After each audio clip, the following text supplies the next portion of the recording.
Non IT వాళ్ళు అసలు ఏ course చేసుకుంటే బాగుంటుంది, ఎలా ఉంటే బాగుంటుంది. రీసెంట్గా నేనేం చేశాను, కొన్ని ఇన్స్టిట్యూట్ వాళ్ళు నాన్ ఐటీ వాళ్ళకి ఎలా చేస్తే జాబ్ గ్యారంటీ, జాబ్ పక్కా అని చెప్పి మాట్లాడడం జరిగింది. ఓపెన్ చేసి చూస్తే they talk about different things and ఏదో ఇంకా రకరకాలుగా చెప్పారు. అయితే ఇక్కడ ఏంటి అంటే జనరల్గా నాన్ ఐటీ వాళ్ళకి రెండు విషయాలు.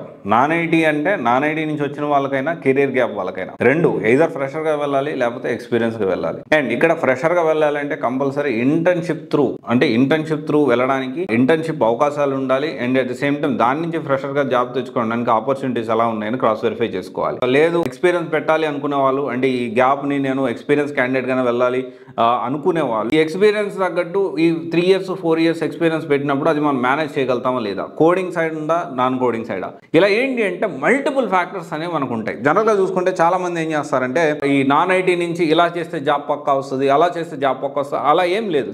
ఎవరైనా కానీ జాబ్ తెచ్చుకోవచ్చు. ఇక్కడ ఏంటి అంటే 2017-16 వరకు హై పాసిబిలిటీస్ ఉంటాయి. ఇంకా అక్కడి నుంచి తగ్గే కొద్ది ఏంటి అంటే మనకి కొంచెం అవకాశాలు తగ్గుతూ ఉంటే మనకు కొంచెం కష్టము, ఎక్కువ టైం తీసుకోవాల్సి ఉంటుంది. ఇవన్నీ కూడా మనం అర్థం చేసుకోవాలి. అలా కాకుండా కొంతమంది సైబర్ సెక్యూరిటీ కోర్స్ నేర్చుకుంటే నాన్ ఐటీ వాళ్ళు జాబ్ పక్కా వస్తుంది, లేకపోతే .NET నేర్చుకుంటే పక్కా జాబ్ ఇప్పించేస్తాం, అట్లా ఉండదు. అండ్ ఇప్పుడు డేటా సైన్స్ కానీ, డేటా అనలిస్ట్ కానీ, లేకపోతే జావా ఫుల్ స్టాక్ కానీ, ఇవన్నీ ఏంటి అంటే మీరు ఫ్రెషర్గా ఈ ఇంటర్న్షిప్ బేసిస్లో ఒకవేళ కెరీర్ గ్యాప్ ఉన్నా, నాన్ ఐటీ నుంచి ఐటీకి రావాలనుకున్నా ఈ ఫ్రెషర్గా వెళ్ళడానికి ఆపర్చునిటీస్ ఉంటాయి. అంటే ఫ్రెషర్గా వెళ్ళడానికి అవకాశం ఉంటుంది ఈ కోడింగ్ సైడ్ వెళ్తే. నాన్ కోడింగ్ తక్కువ, లో కోడింగ్ ఉన్న వాళ్ళు ఖచ్చితంగా 4 years 5 years ఎక్స్పీరియన్స్ పెట్టి మేనేజ్ చేసే విధంగా ఉంటుంది. కాబట్టి 4 years పెట్టుకోవాలి అనుకునే వాళ్ళు ఆ ఎక్స్పీరియన్స్ కూడా మేనేజ్ చేసే విధంగా ఉండాలి.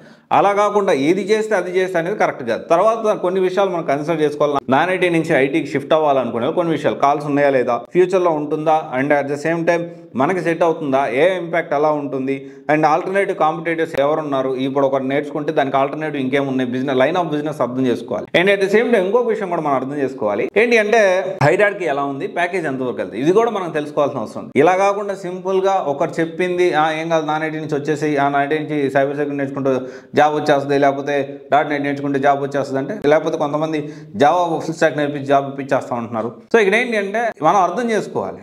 ఇది అర్థం చేసుకున్న తర్వాత మనం స్టెప్ తీసుకోవాలి. తొందరపడి మాత్రం స్టెప్ తీసుకోవద్దు. చాలామంది తెలియక నాన్ ఐటీ నుంచి ఎలాగైనా ఐటీలోకి రావాలి అని చెప్పి చాలా రాంగ్ స్టెప్స్ తీసుకొని ఇబ్బందులు పడుతూ ఉన్నారు. చాలా మంది మన దగ్గర కౌన్సిలింగ్లో మాట్లాడిన సందర్భాలు చాలా ఉన్నాయి. ఓకే, ఇది ఒకసారి ఆలోచించండి. Thank you.